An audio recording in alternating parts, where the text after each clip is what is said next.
hour left. All right, great. Well, so tonight we'll be looking at 2 Kings, Chronicles, and Ezra. And again, 2 Kings is a continuation of Kings, a single book. And what was the key theme of Kings?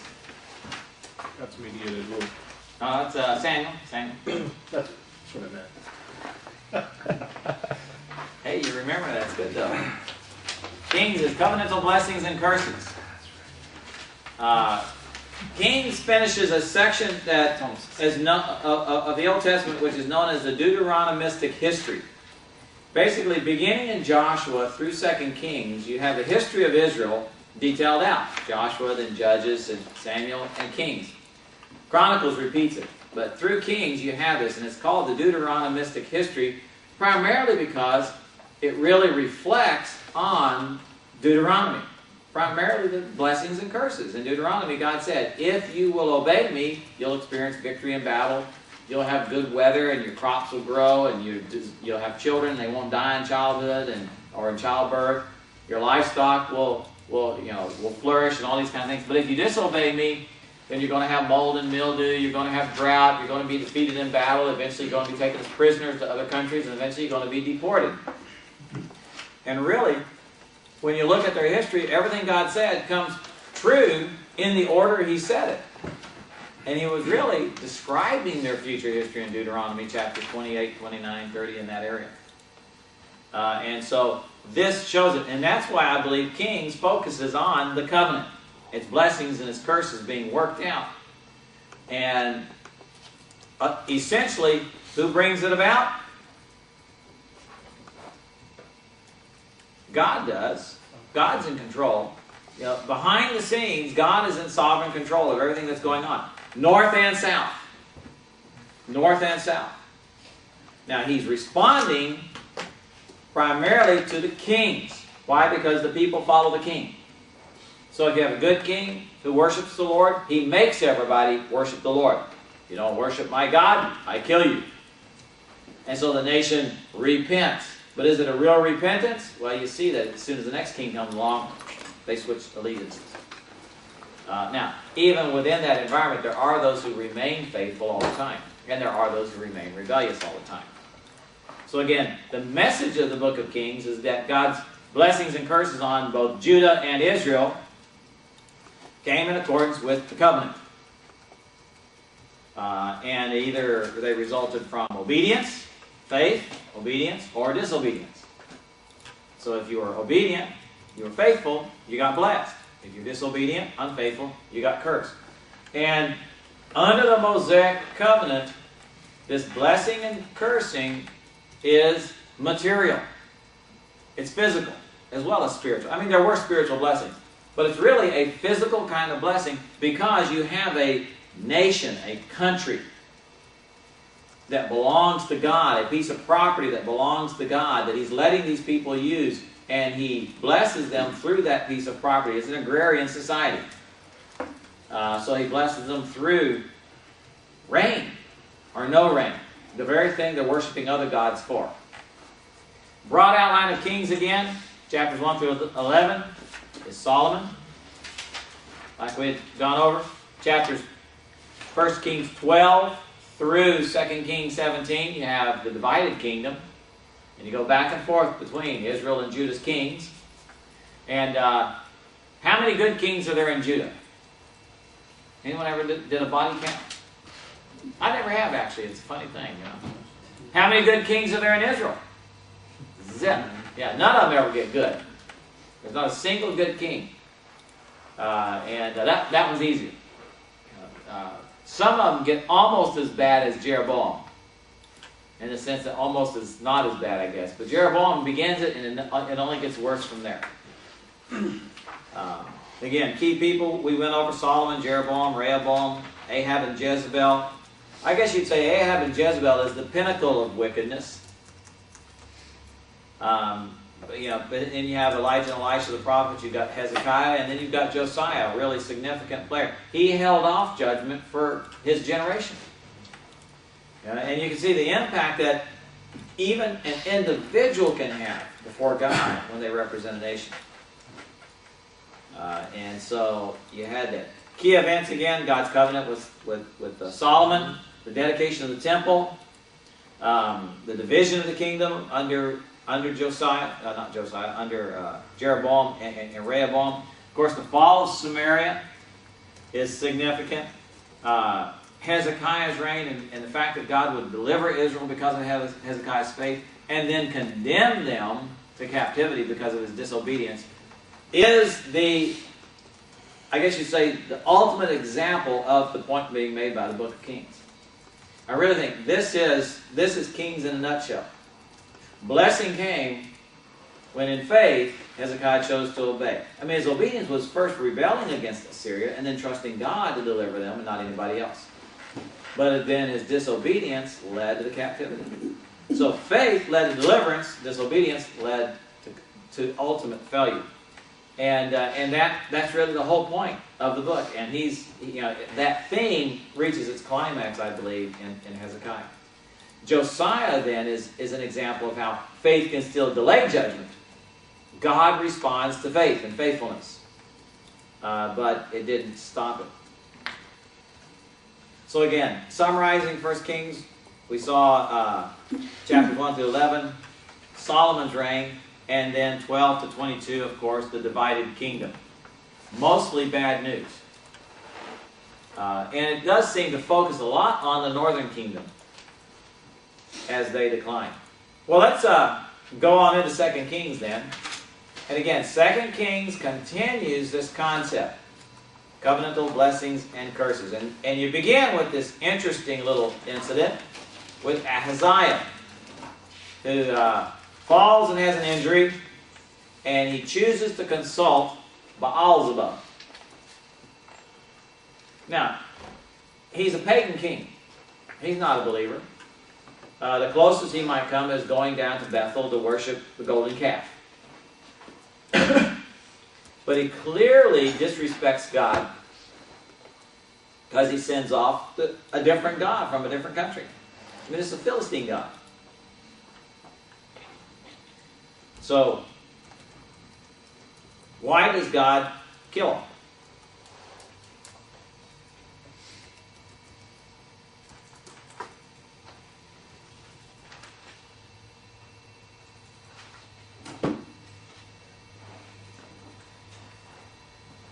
Other than irritated. Because God is still the sovereign king of Israel. Even though the northern tribe is broken off from Judah, even though they're worshiping in false temples and false idols, even though they drove out the Levites and replaced them with non-Levites, even though they have done everything possible to separate themselves from the temple in Jerusalem, that doesn't change the reality that God is still their king, whether they like it or not. He's still in charge. And the king of Israel is still accountable to him, just as the king of Judah is. And it's just like in Romans chapter 13. It says, that we're to submit ourselves to the governing authorities. Why? Because every government is accountable to God. Even the wicked ones. Even when the Soviet Union was there and they were an atheist government, ultimately they were still accountable to God. The Chinese government, the North Korean governments are accountable to God for whether or not they bring justice. God is still ultimately in control of that country and can replace that government in a heartbeat. We saw that happen with the Soviets. Some of you may not have paid much attention to it or whatever, but that was shocking. That was stunning to have the Soviet Union suddenly disappear. Being a military guy, we spent the whole time I was in the military desperately trying to be ready for when the Russians came across the border. We lived daily with the terror that we were going to have to face them. And we knew that when they came, they were going to use chemical warfare that we weren't prepared for. They trained with using real chemical weapons. They ran something like a 5% casualty rate in their training from chemical injuries. We used tear gas. I mean, I was there. We were really seriously worried. And, you know, most of you may not know this, but there was actually a point in time under Jimmy Carter where we had neither the ammunition nor the fuel in Europe to be able to even bring our equipment out into the battlefield and face the Russians. We would have lost Europe in a week if they'd only known. Yeah, a terrifying thing. And then all of a sudden, they're gone. At the time, in fact, at that time, we thought they were the most powerful army in the world. Now, we learned in Afghanistan they weren't so hot after all, especially when that whole division got exterminated. You know, and we suddenly began to see it unravel and realize that with all their training, with all the stuff, they had some serious military problems, morale problems primarily. But why did the Soviet Union disappear? Because God, in His sovereign control, was ready to change the nature of world geopolitics, I think, to set the stage for what we're experiencing now. And it really opened Russia and some of those countries to the gospel. It has changed the spiritual landscape. And that's God's purpose. He's working it out. This coming election. Got just a little over a week now. Real exciting, right? Yeah. I'm going to vote. Won't do much good, but I'm going to vote. That's the way it feels, at least. But, you know, it doesn't, we have a responsibility to vote, but ultimately we have to remind ourselves, God is in sovereign control, nationally, as well as locally, as well as statewide. And He's going to permit certain things, and He's going to stop certain things, and He's going to cause certain things. And we don't know His purposes. We don't know what's going to happen. But whatever it is, it's a part of His sovereign rule over this world. And so we have this here. Ahaziah violates it. It's an act of disloyalty. And God doesn't put up with it.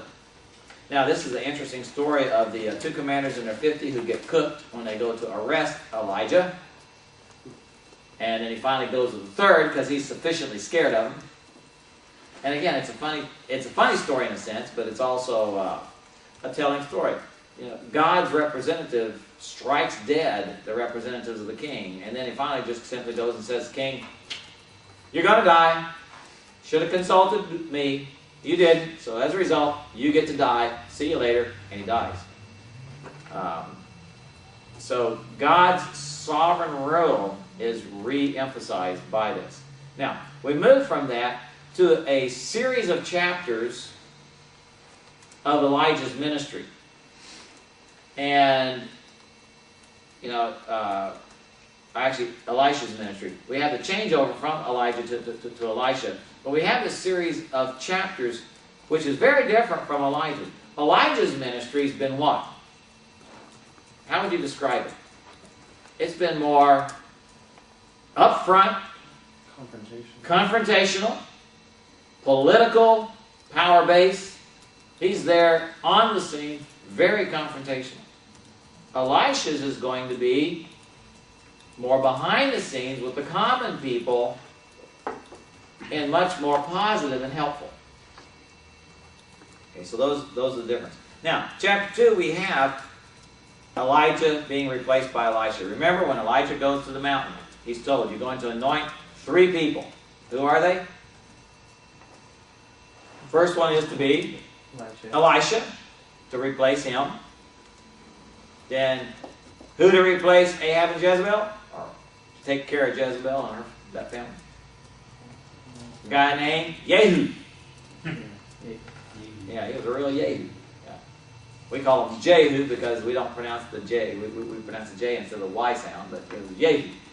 And then the third one was a guy named Hazael, who's going to kill off Ben-Hadad, who Ahab was supposed to but didn't. And he's going to replace him. And his reward is God's going to let him capture about half of the northern tribes of Israel before it's all over with. Now, as they're going, it's an interesting thing because Elijah tells Elisha to buzz off, and Elisha won't let go of him because he knows what's about to happen. And of course, he follows them from here to here to here to the Jordan River. He whacks the Jordan River with his cloak, goes across, and he follows them there. And then he asks for a double portion of his Spirit. What does he mean by that? Firstborn rights. Firstborn rights.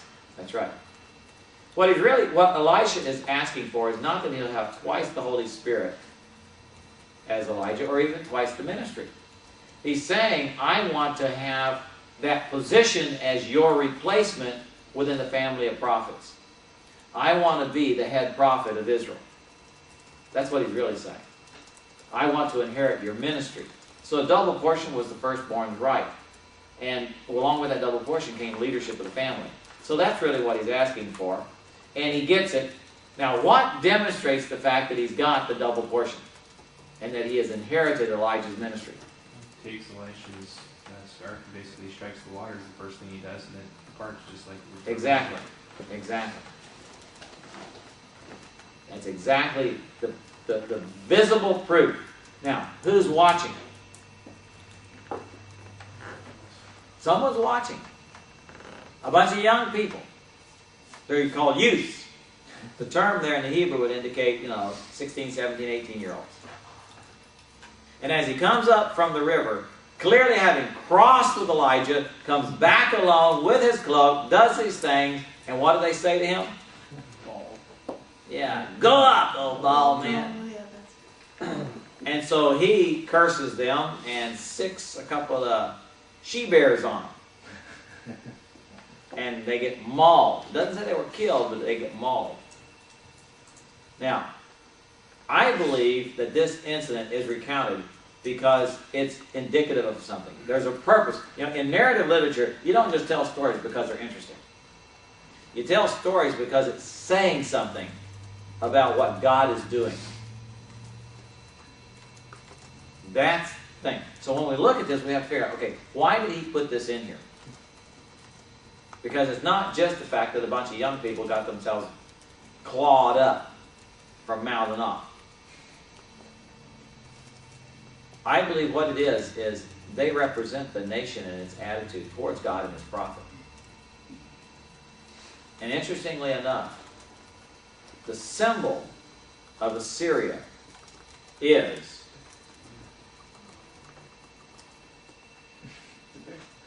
the bear.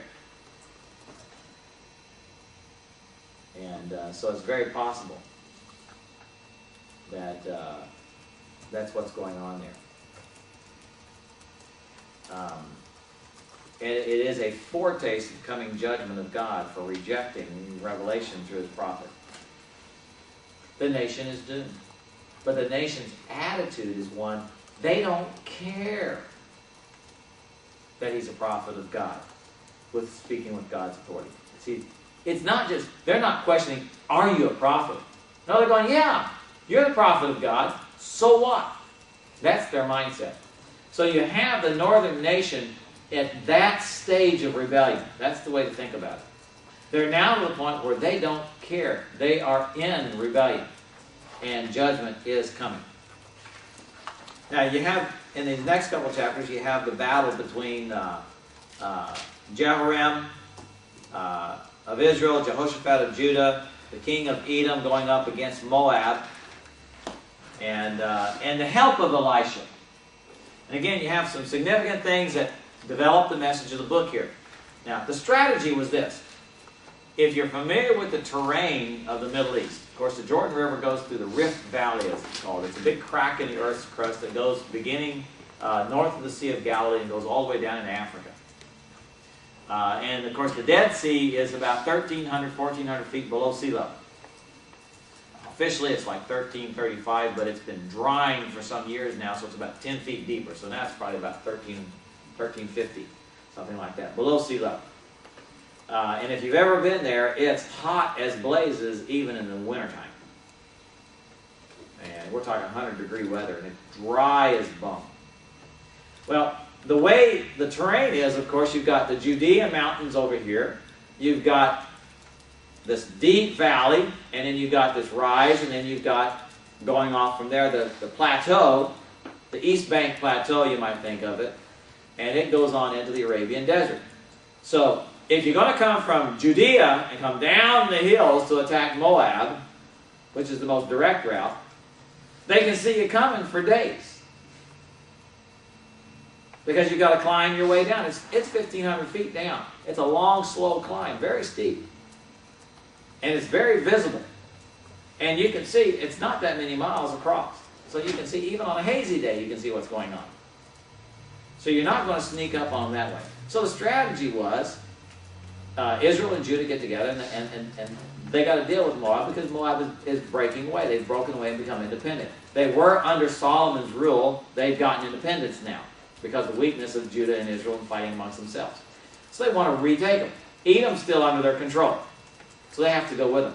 So what they do is, instead of having a direct shot across the way, they go south and loop around the south end of the Dead Sea, and they're sneaking up the edge of the hillside. So now Moab's watching over here to see them, but they're coming from over there. That's the whole idea. It's a great strategy, except for one minor technical detail, and that is, on that side of the Dead Sea, there's no springs of water. On the east side of the Dead Sea, you do have Ein Gedi and a few of these other places where there is a water supply. Not much, but there's something. At Masada, the Romans had to cart water for 20 miles to keep themselves supplied in water. And the defenders of Masada had cisterns, big cisterns, as big as gymnasiums, full of water. So, in order to irritate the Romans, they would take buckets of water and throw it over the side of it. And then make pools and splash in the water and let the Romans hear them having a beach party and all this kind of stuff. That's one of the reasons why the Romans really wanted to kill them. They were disappointed when they found them all suicidal. But so their strategy would have been a good one, but you have to carry all your water with you. And when you're moving a whole army and its livestock, that's a lot of water you've got to haul, and they didn't haul enough. So they catch themselves running out of water. And if you've not been over there, when you run out of water over there, you're in big trouble. It's not like running out of water here. Here you just get thirsty. There you shrivel up and blow away in the wind. And it happens fast. When my family lived in Egypt, there was a group of German archaeologists that was doing a dig out in the middle of the desert out in Egypt. They had found an oasis or something like that, or not an oasis, but some site. And so they went heading on out, and they took water with them, but they went improperly dressed. They were in short sleeve shirts and short pants, real lightly dressed, and they didn't take enough water, and they didn't make it back alive. Big planning mistake. Because, the Sahara Desert, it's 10% humidity. And what that means is, you dehydrate, you can't even feel it. Because the water evaporates off you before you even know you're sweating. And that's why the Arabs wear layer after layer after layer of clothing. It's air conditioning. Because the water has to soak through the clothing, and as it evaporates, it actually cools. They're cooler in those long flowing robes than we are in our regular clothes out in that environment. But it also, they have to have a water supply. They go from water hole to water hole. Because you got to have that to survive. And so they get caught. They get caught sneaking up on them, run out of water, so they need help, and so they call Elisha. Now, you remember what Elisha says to them when they ask him for help? He says, if Jehoshaphat wasn't here, I'd just let you rot. I mean, he used different terms, but that's basically what he said. Except that Jehoshaphat is here, I wouldn't give you the time of day. But since he's here, we'll help you. And of course he tells them to dig trenches, and God's going to send rain or water, and apparently there's a storm up the valley, the water comes flowing down, fills the trenches, they got all the water they need. And of course the Moabites look out, they now see that they're coming, but they also see all these red, the reflection of the red hillside off the water makes it look like blood, so they think, they've been fighting each other and there's blood all over the place, let's go collect the treasure. And they come running down only to be discovered that they're not dead yet. And a great victory occurs. But a key point here is that God would have judged them except for the righteous King Jehoshaphat. They're spared because of a righteous man. And God sovereignly delivers them only because of that righteous man. But you know, Jehoshaphat, for all of God's delight in, and Jehoshaphat was a man who loved the Lord. But he had one real big weakness, which was he's married into Ahab and Jezebel's family. And his kids are marrying their family. He's got political alliances with them, and he likes them. And he keeps going off to war with these people who God wants to judge. And Jehoshaphat's getting in the way, is really what's going on there. God sovereignly protects him, and now ultimately delivers him. Now then we have these things. We have a situation in chapter 5 with Naaman's leprosy. Again, you look at that and you ask the question, why is this in the book? And the whole point is, Naaman is a Gentile. Jesus pointed this out. He had all the lepers in Israel and God did nothing for them.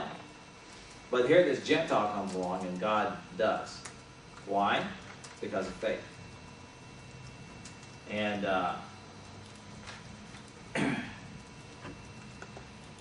I find it interesting because we have this situation with Naaman where he comes, and of course he comes because a servant says so, and he comes to the king of Israel.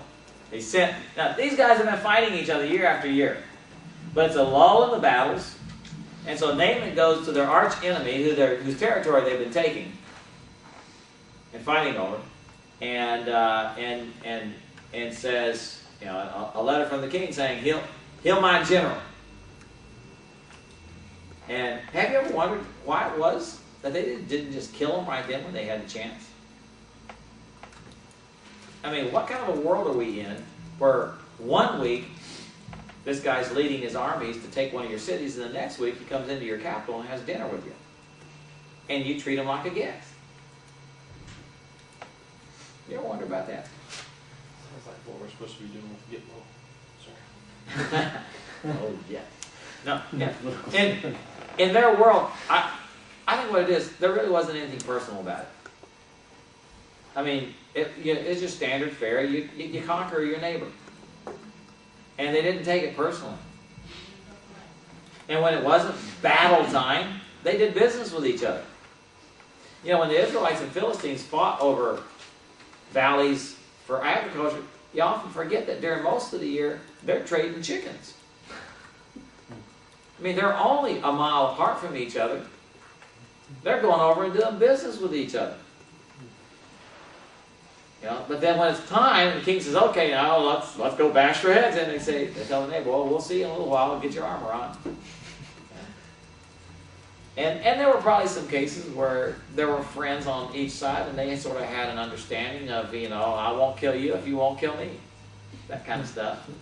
It's sort of like in the Civil War, we had one of those battles. I read about it. It was one of these hilarious battles because both sides knew each other, and they were supposed to be fighting each other, and they had their picket lines and all this kind of stuff. So what they would do to satisfy their commanders, they shot at each other.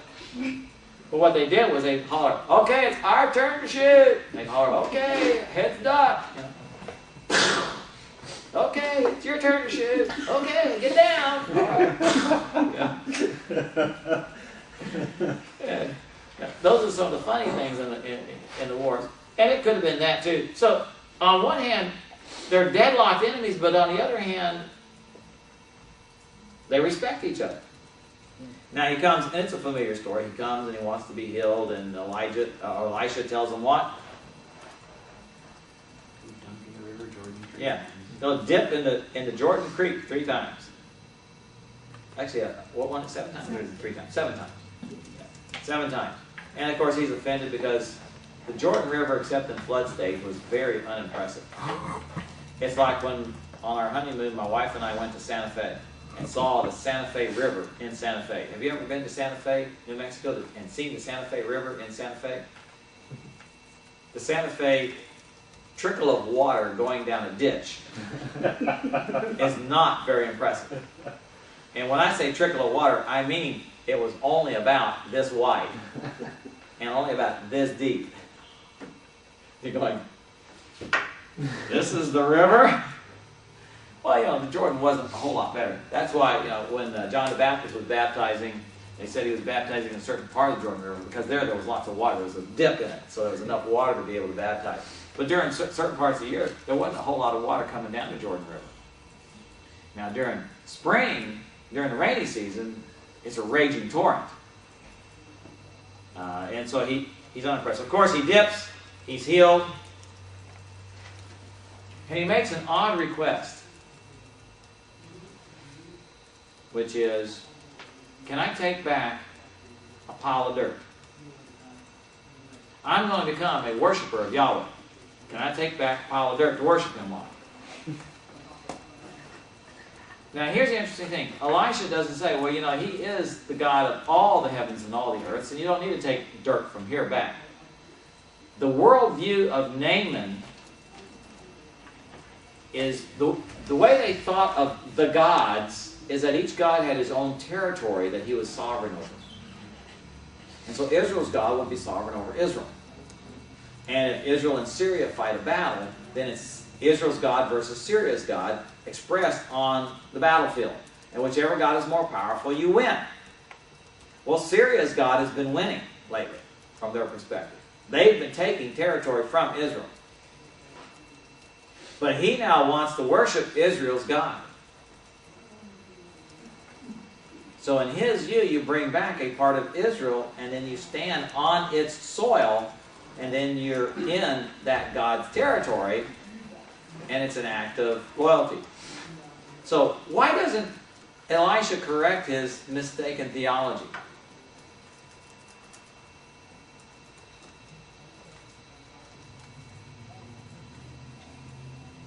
I think it didn't really need to. Yeah, it's mistaken theology. But not that big a deal. But not that big a deal. Ultimately, the man's worshiping God. In this case, it was accommodated because there was no way the guy's going to be able to come to Jerusalem and worship God. He's not going to become an Israelite. He can't do that. But he is a God-fearer. He is a Gentile worshiping God. And I believe God accommodated him within the limitations of simply what he could do. This was, in fact, the request to take the soil back was his attempt to come to Israel and worship God. And God allowed that to become symbolic of returning to the land to worship Him. So it's the closest he could get within the limits of his society and of his responsibilities. And then notice the second request. When the king goes in to worship his God, not mine anymore, I am required by my job description to go in with him. And he leans on my arm. In other words, he supports. Why? Because the kings generally often were not exactly what you'd call in the best of shape. You did have warrior kings. I would suspect Hazael began his rule in very good shape because he was a general. Generals were in great shape. They led the battle. Some kings didn't go to battle. Or if they did, they were still not really in that good a shape. They're in the background and all those kinds of things. But the leaning on is sort of like the king of, in the movies, Anna and the King of Siam. You remember what the rule was there? No one's head is allowed to be above the king's. So when the king kneels, everybody else has to kneel. And they had this scene in the movie where he lays down on the floor, and everybody gets down on the floor. And he jumps up, and everybody jumps up. And so, it's the game, because no one's allowed to be above the king. Same thing here. And so he says, when the king goes to worship, and he wants to bow to his God, I've got to bow too. And will God permit me to do that, understanding I'm not worshiping the other God, I'm just doing my job. And again, it's a very interesting thing where God says, okay, that will be permitted. Let's say, nope, you need to refuse and die for me. No, he allows them to do that. Now, we don't know what happened to Naaman after that, other than that he does go back believing in God. And I think we'll see him in heaven. Very likely, in another year or two, he died in battle or whatever. He disappears from the text. We don't know what happens to him.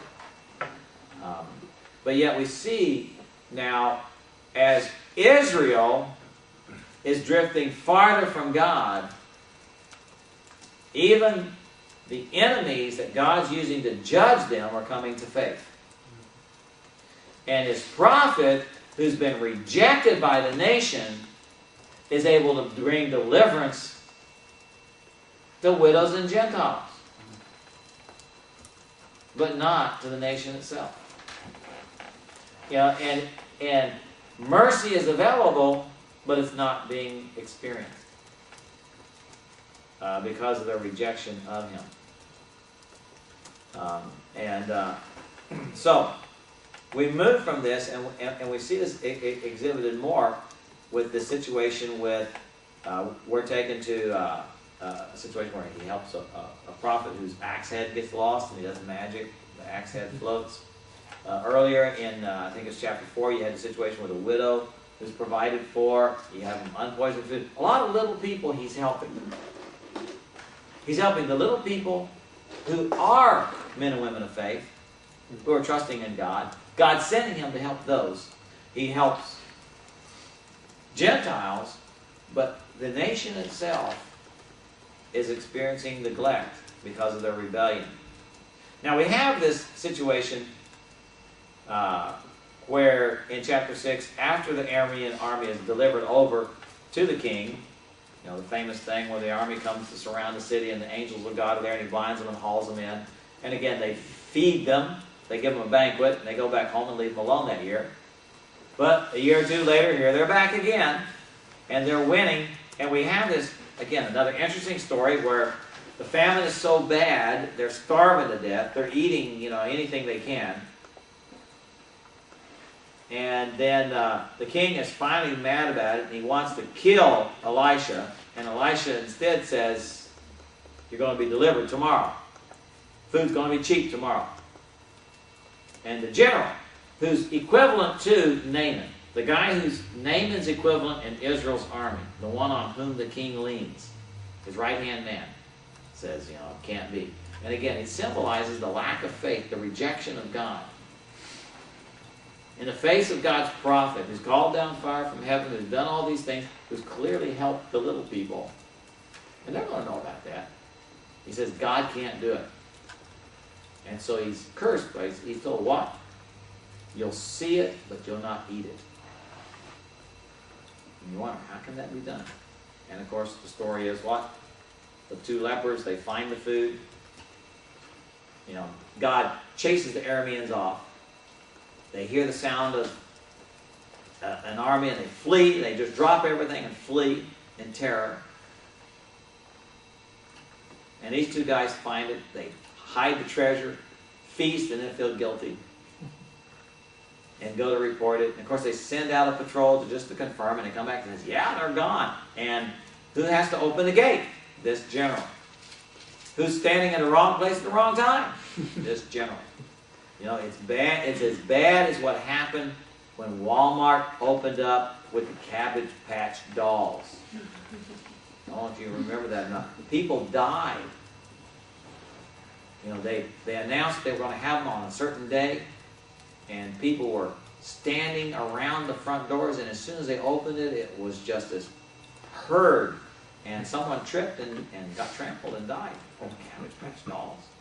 Well, same thing. This was more important. This was food. But we have, again, we see God sovereignly in control.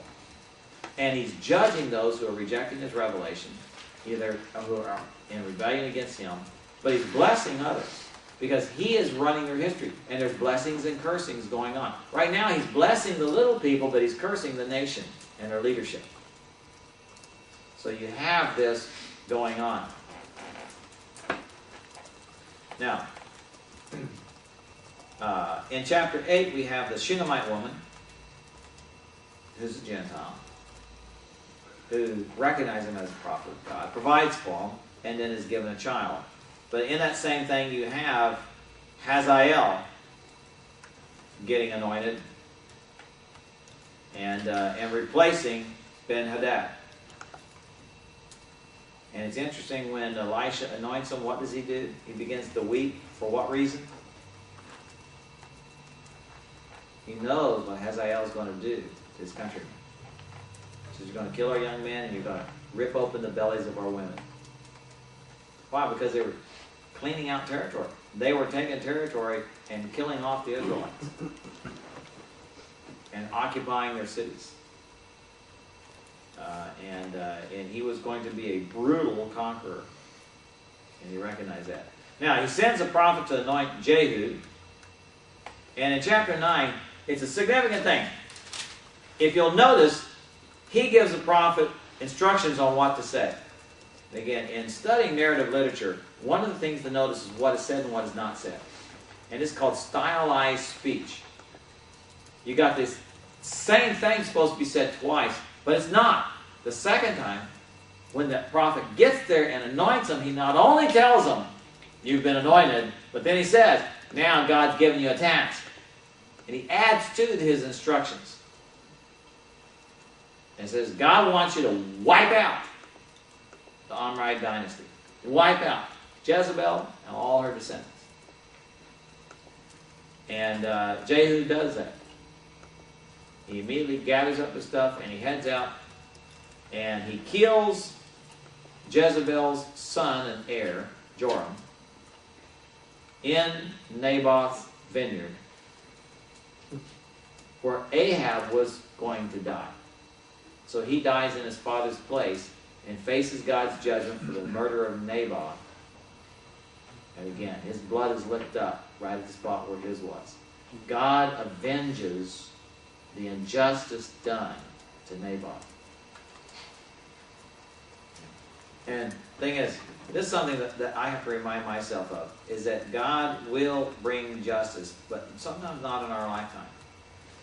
There have been things done to me that I've prayed about, and I've asked God. You know, I've done some imprecatory praying here. David can do it, why can't I? But I've not seen him act on it. I've not seen him judge yet. But I have seen him do it from people who have abused believers. I have seen him judge them. And I have to say this. One of the things that keeps me from taking personal revenge is I have seen that when God finally judges, his judgments on people are far more creative and far more brutal than anything I could have come up with. When he avenges the wrong done to his children, it's like he did to Egypt, he gets them 10 times over. And that's why he says, vengeance is mine, I will repay. And we really do need to let him do it. And I'm preaching to myself on this one. This is something that is hard for me to live with. You know, maybe it's my Texas background or something.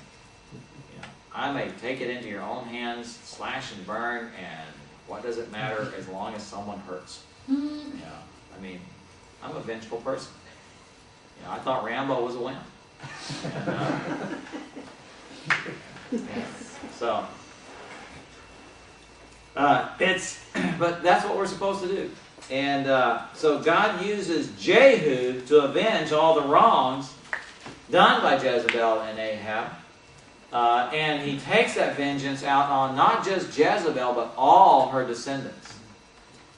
Now, here's the interesting thing about it, is that when he does it, of course, Jezebel gets eaten by dogs in fulfillment of the prophecy, because she dies inside the city. Her other sons get eaten by the wild beasts out in the fields. Her descendants don't get a good burial. They don't get buried. They're not like, remember Jeroboam I had the son that was good, and God let him die and be buried with his relatives. God doesn't allow this to happen. But here's an interesting thing. In chapter 10, it's not just Jezebel who dies. And it's not just Joram who dies and all of Jezebel's immediate children. But Jehoram from Judah is visiting. And he's a descendant of Jezebel too. Through Jehoshaphat and his son who's married to one of her daughters, Athaliah. And so he dies because he's a descendant of Jezebel. And he's under the curse. But not just that. All of his brothers and all his siblings are coming over to visit. And they happen to be coming down the road at this time. And Jehu captures them. And kills all them. But God's still not finished. Because Jezebel's daughter's married into the Judean dynasty. She's got a bunch of grandkids over there and great-grandkids. And Athaliah, her daughter, wants to be queen. And so she decides to kill all of her descendants so there's no one to take the throne. So she exterminates the rest of Jezebel's male descendants. Ahab and Jezebel's male descendants. Except one. Jehoram. Why? Why does God spare that one? One descendant of Jezebel is allowed to live. And you say, well, because he was a righteous guy. You know, 7 years later he's made king, and he has a long righteous reign until the high priest dies, and then he actually becomes a wicked king. So he's not even going to be a good king in the end. So God didn't spare him because he looked at his life and said, this is going to be a righteous guy. No, God could look at his life and say, in the end, he's really going to end up being a wicked king. So why does God spare him?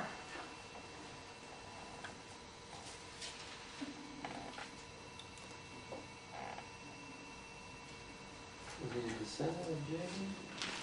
No, he's not a descendant of Jehu. He's the last surviving, direct in line for the throne, descendant of David. God made David a promise. You will always have someone to sit on the throne. One person. Because again, he can't skip over and say, okay, we're going to end this group and we'll just start with one of David's other descendants. Because the throne, the line of the right to rule has gone through this line, and this is the last guy in line. And so God, I believe God spares the one because he made a promise to David. So the Davidic line has to be preserved. And so he keeps his promises. Because again, covenantal blessings and cursings, God keeps his covenants. He keeps the Davidic covenant. And in fact, here in the text, we're reminded, that's why he survived.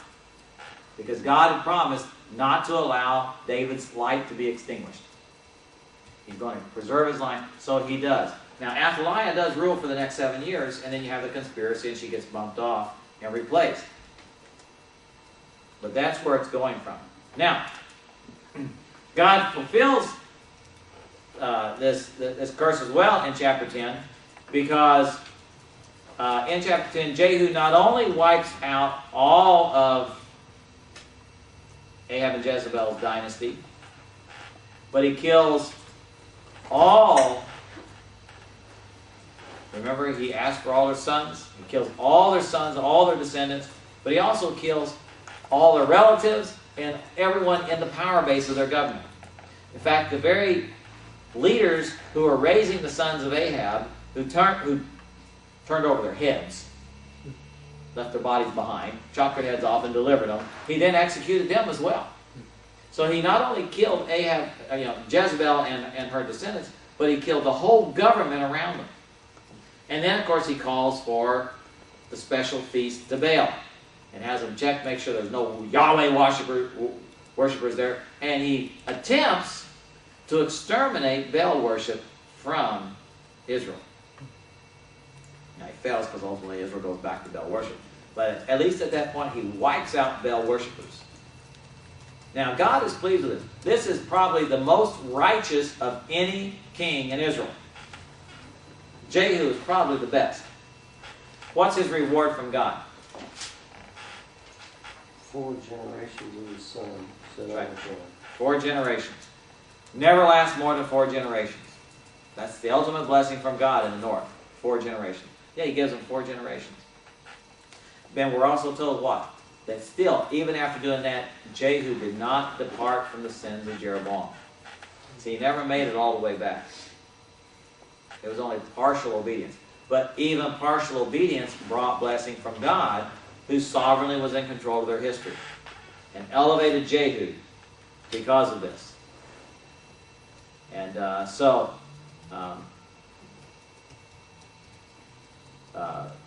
God is working things out. Now, in chapter 12, we have then the story of Jehoash, the king, the son, that is spared, serving God, while Jehoiada, all these names, sometimes it's a challenge to keep track of, who's the priest, high priest, whose daughter had been married into the family. So see, Jehoash is actually his grandson. So he's connected in both the priestly line and the royal line. Priestly line through his mother, royal line through his father. And he's good as long as he is being influenced by him. And he lives to be 140 some odd years old, dies, and then not only does he turn away from God and listen to his counselors, apparently Jehoash was a weak leader. He was not a strong leader. And not everybody can be a strong leader. And not everybody is dynamic. And all that. Even amongst pastors, not all pastors are strong leaders. Not all Christians are naturally strong leaders. That's something you should evaluate about yourself. What am I, a leader or a follower? And if you are by nature a follower, make sure you find the right people to follow. Bad company corrupts good morals. But also, if God puts you in some kind of leadership role and you're a weak leader, surround yourself with the right kind of people that will strengthen you and make you effective. Don't get surrounded by manipulators, for example. And don't and find godly individuals who you can surround yourself with, and they will help.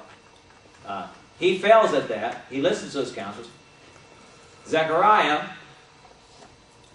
his grandfather's son, so his uncle, confronts him on it as a prophet of God, and he responds by murdering him.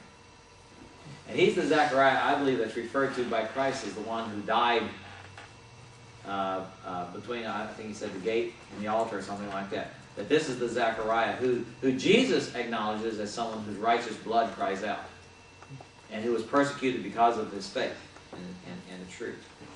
So, God deals with him,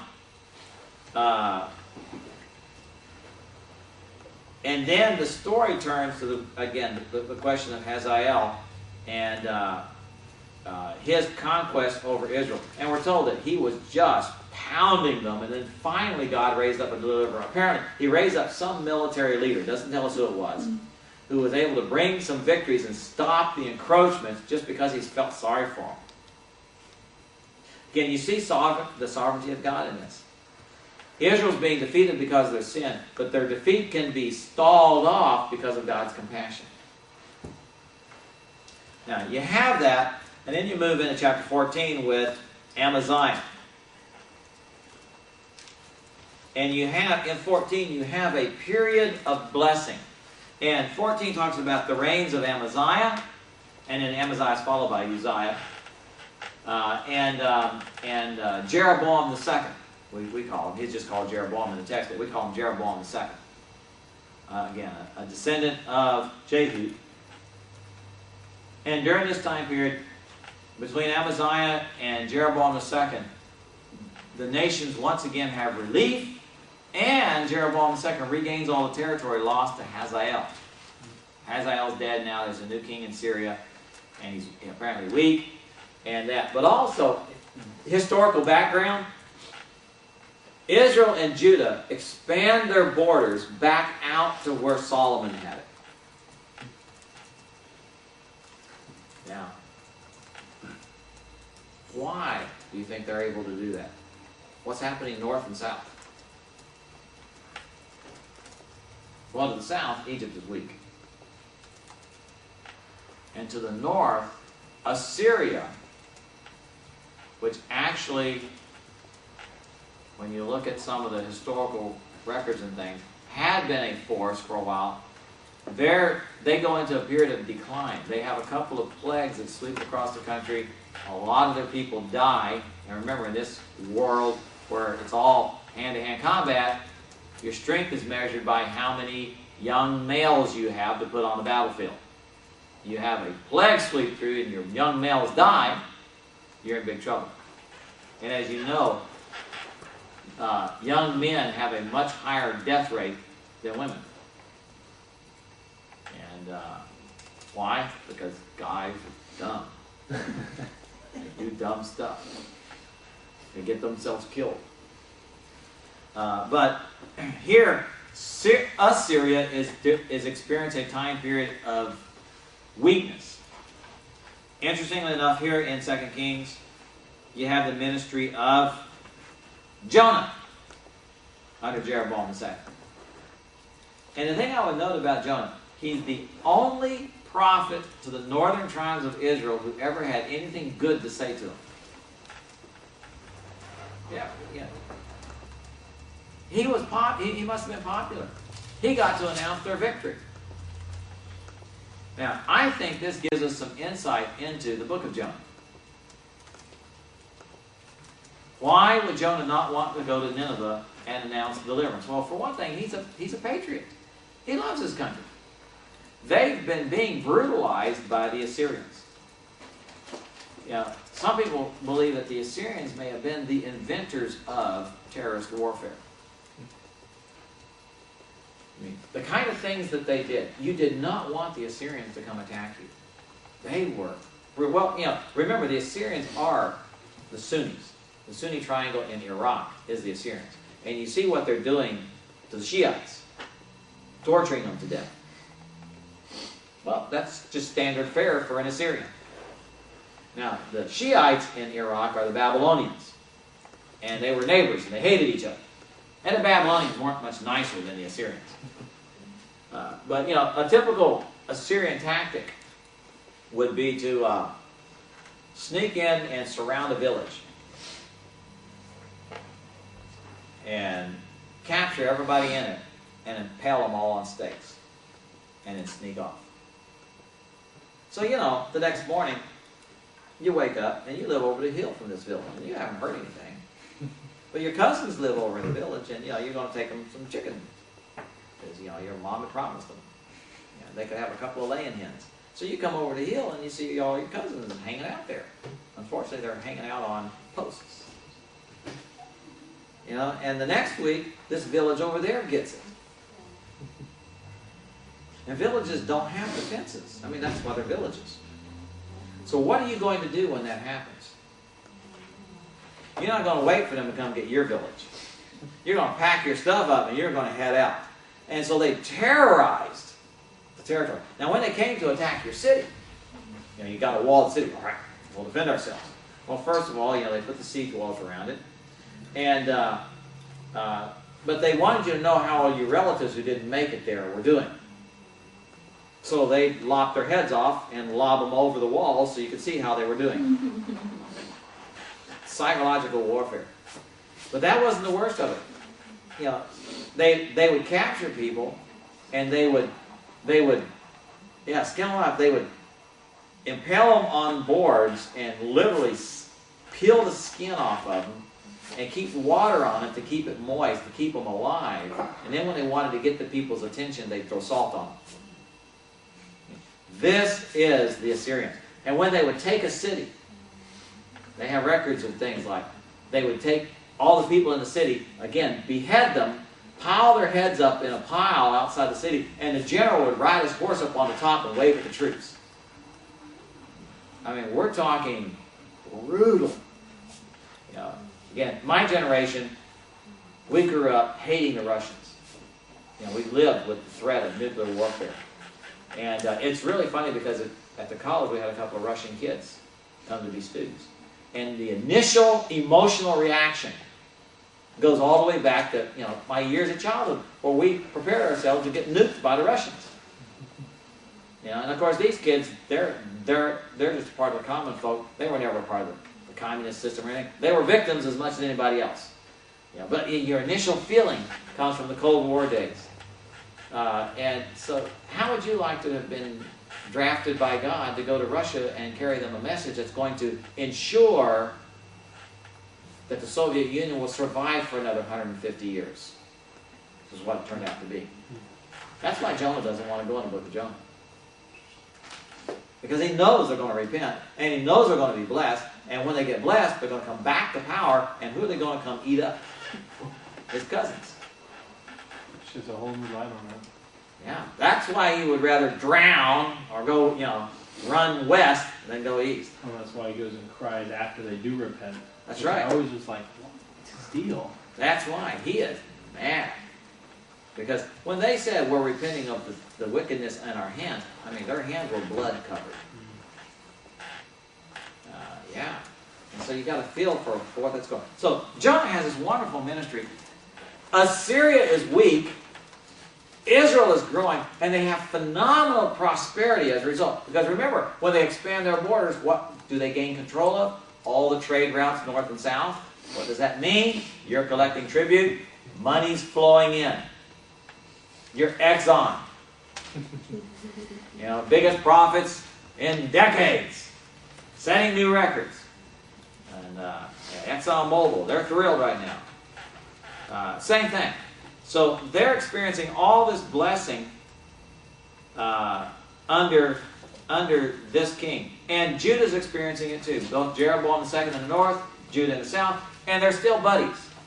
The alliances that they had under Jehoshaphat are still reflected, even though they're no longer married in the same way. But there is this. Now, as we move on through the account, then we have the situation with King Uzziah. And what's his big mistake? He wants to be a priest. Yeah, he wants to be king and priest. He wants to unite Messiah's office. He doesn't get to. He gets leprosy. Lives out the last 10 years of his life as a leper. His son is a good king, but he's followed by Ahaz, who now, by the time you get to Ahaz, so now you're 20, 30 years down the road. Now that you get into Ahaz, you find that following Jeroboam and his son who gets assassinated, you have a whole series of assassinations in the northern tribes. And essentially what some people theorize is going on is that what the Assyrians did is they recognized, as they were recovering and regaining their strength, they recognized that Israel is in a good position militarily. So what they do is they begin to fund. They hired the CIA. Then they did our CIA learned our tactics from them. What do? You go in and you fund someone who does a coup. And then you fund someone to do a coup against them. That's really essentially what the Assyrians were doing. So, what happens when you have a successful coup? And the new guy takes over the throne? He kills everybody in that dynasty, wipes out the Jehu's dynasty, and kills everybody in the government that's loyal to the dynasty. Well, who has that dynasty been collecting up over the last 4 generations but the best people in the country? The intelligentsia, the power base. You just wiped out the intelligentsia. And so now, you got to put together a government of your own from what's left. Then you go 2 generations, and boom, the next guy comes along, assassinates your son or grandson, wipes out all of your relatives, and all the best people that you had been able to gather around. Now they got to put together a government, and they're going to do it from the scrubs. And you do that 3 times, and you don't have much left. And that's basically what the Assyrians were doing, and waiting out their time until they could come in. And there wasn't much left by the time they take over and wipe them out in 722 BC. In fact, by the time they wipe them out, there's just a few thousand Israelites left. They've all been captured out of their villages, hauled off, or killed. They've gone from millions to just thousands because of their sin and because of God's judgment on them. Now, we're told in the text that why God did it was idolatry, ignoring God's prophets, and breaking the covenant. See, they disobeyed God's covenant, and they suffered the consequences that were detailed in the book of Deuteronomy. Because God was still their king, and they were disobedient. Even though they were separated from Judah, God was still their king, and they had an obligation to obey the Mosaic covenant. Separating from Judah didn't separate them from the covenant. Because God is the one who split the country in half, not them. They didn't make that choice. God made the choice. But he held both kingdoms under the Mosaic covenant. And so they paid the price for that. Now, we move into the last major section then of Kings, which is Judah by themselves.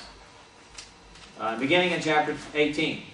You have that. Now, in earlier chapters, in chapters 16 and 17, Ahaz, not Ahab, but Ahaz, the father of Hezekiah, instead of trusting God, makes treaties with Assyria. And Assyria was more than glad to make treaties with Judah. Because what did that do? That put an ally of theirs behind the countries they're conquering. So now what you have is, rather than a united front against them, Israel and Syria have to deal with an enemy to the south as well as to the north. So they have to deal with Judah. That's why they try to invade Judah and try to supplant the Judean kingdom and try to take over Judah so that they can unite everybody and have a united front to the north. They don't want to have to split their resources. They can't afford to split their resources, not against Assyria. But Assyria makes this treaty, and God tells, in fact, in the book of Isaiah, what does Isaiah warn Ahaz? Don't make a treaty with them because they're going to come conquer you next. And don't make a treaty with the countries around you because they're all going to lose to them. Go completely independent, trust God, be isolated, and God will take care of you. That's what Isaiah is all about. And in fact, Isaiah chapters 1 through 12 are under the air, or have this in their context. They're all about the Syro-Ephraimite war. They're all about this war that came about because Syria and Israel felt they had to deal with Judah before they could deal with Assyria. And the only way to do it was to defeat Judah, put the puppet king on the throne, and add Judah's army to theirs, since Judah refused to join them. Why? Because they made a treaty with Assyria. So they're now the enemy. The Assyrians let them hash it out. And the irony is this. He does that they do that, and then when Israel has used up their resources, essentially, they're ready to sweep in. And that's the context in Isaiah of the promise that a virgin is going to give birth, and before he's old enough to be weaned, Syria and Israel will be gone. So within 3.5 years or so, 4.5 years of this prophecy, Syria and Israel no longer exist. Samaria falls. In fact, it'd only be about a year or so later that the Assyrians began to besiege Samaria. It was about a 3-year siege. And so they show up on the scene, and sure enough, they're gone in a very short time. Within 3, 4, 5 years, they're gone. God judges them. But now, Ahaz doesn't learn his lesson. He maintains that treaty. But then Ahab takes over. And in chapters 18 through 20, we have the story of Hezekiah. Not Ahab, but Hezekiah takes over. And we have the story. Now, Hezekiah rebels against Assyria, even though they have conquered all their northern neighbors. Why does Hezekiah rebel against Assyria?